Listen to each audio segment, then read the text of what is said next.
Salut, c'est Trado, je suis content de vous retrouver pour la mise à jour de l'analyse technique de l'or et de l'argent, libellé en dollars et en euros. On commence tout de suite avec les actualités qui ont émaillé ces 3 derniers jours, hein. J'ai retenu pour vous 3 informations qui me semblent intéressantes. La première, ce sont les exportations d'or vers le reste du monde depuis la Suisse qui ralentissent fortement sous l'effet notamment de la pandémie qui rend l'achat d'or par les particuliers plus difficile. Deuxième chose, ABN AMRO qui vient de publier une étude selon laquelle l'or a toujours le sentiment positif de la banque, mais il ne faudrait pas que les particuliers commencent à douter, car comme on le sait maintenant, l'essentiel de la demande ne vient plus des banques centrales, mais des ETF, hein, des trackers qui sont achetés par les particuliers, et si les particuliers devaient douter, cela pourrait pénaliser la progression de l'or dans les prochains mois. Et dernière chose, hein, la demande des grossistes chinois qui repart alors que la demande également devrait battre son plein dans le domaine des particuliers. Alors, on passe alors libellé en euros et les choses vont bon train. Comme on le sait, on avait un support majeur ici à 1477-1492. J'invite à regarder la vidéo que on a enregistrée lors de la conférence au coffre, hein, dans laquelle j'expose mes objectifs pour 2021 et pour la suite. Donc ce support majeur était visible de tous. Il est pour l'instant mis à profit par l'or pour rebondir. Malheureusement, même si la hausse est assez significative depuis les plus bas, puisqu'on a pris quand même entre les plus bas et la clôture de vendredi 4%. On est toujours en dessous de la moyenne mobile à 50 semaines qui monte, autrement dit la tendance de fond est neutre. Par contre la tendance générale est baissière puisqu'on est en dessous de la M20 qui descend. Alors quand on regarde les données journalières, on voit cela, toujours une certaine mollesse, hein, dans la reprise, puisque on a eu droit à un petit coup de mou, c'était à partir du 10 décembre qui a été corrigé depuis, mais on a du mal à dépasser les précédents niveaux. Il faut s'attendre à ce qu'un dépassement de ce niveau ici des 1549, enfin 1747, suscite une accélération haussière. En tout cas, pour l'instant, les choses ne sont pas faites, mais la bonne nouvelle, c'est qu'on repasse au-dessus de la moyenne mobile à 20 jours qui descend. Donc, la tendance générale est neutre à présent, mais la tendance de fond est baissière puisqu'on est en dessous de la M50 qui descend. Regardons l'or, mais cette fois-ci en dollars. Et on constate que c'est en fait la même chose, mais en mieux peut-être, hein, puisqu'on sait que le dollar est actuellement en train de faiblir un petit peu. La progression depuis les plus bas d'il y a 3 semaines s'établit à 6,7% environ.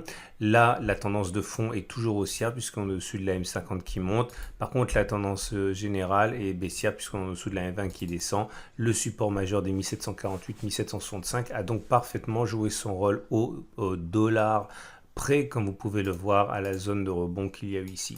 Si on regarde les données journalières, on constate là aussi que c'est mieux que pour l'or libellé en euros, puisque ce niveau qui a été le pic intermédiaire avant le coup de fatigue du 9 décembre a été déjà dépassé par l'or libellé en dollars, comme vous pouvez le voir, ce qui permet lors d'une accélération de fin de semaine de se retrouver au-dessus de la M20 qui monte et au-dessus de la M50 qui descend. Autrement dit, la tendance de fond est neutre et la tendance de court terme est maintenant haussière.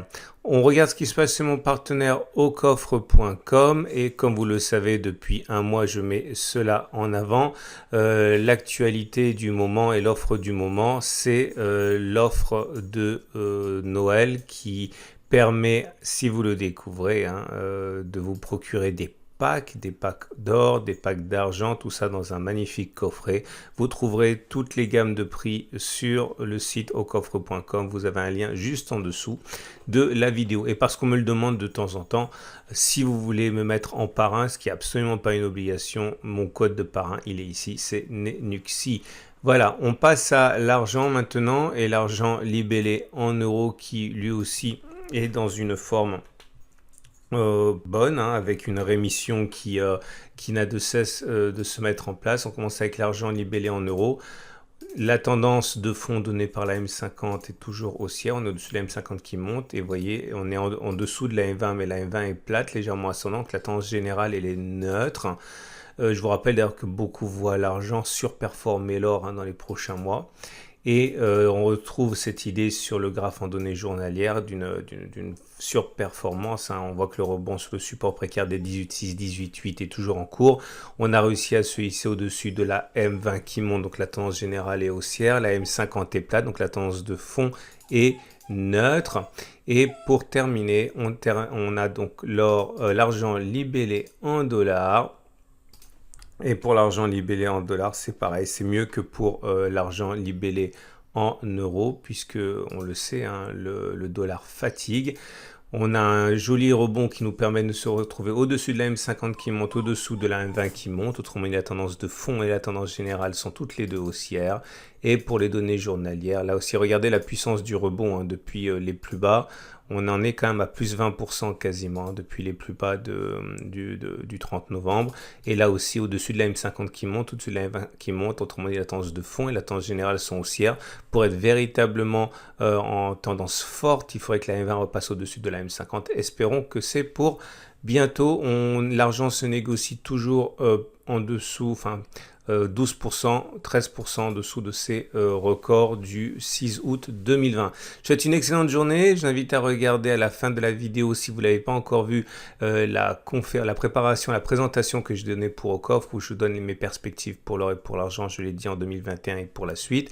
Et je vous souhaite une excellente journée. Je vous rappelle également à la fin de cette vidéo, il y a une autre petite vidéo qui présente la Veracarte, hein, c'est-à-dire la carte bancaire adossée à de l'or qui permet donc de monétiser complètement l'argent et l'or, enfin l'or physique. Voilà. À mercredi pour la mise à jour.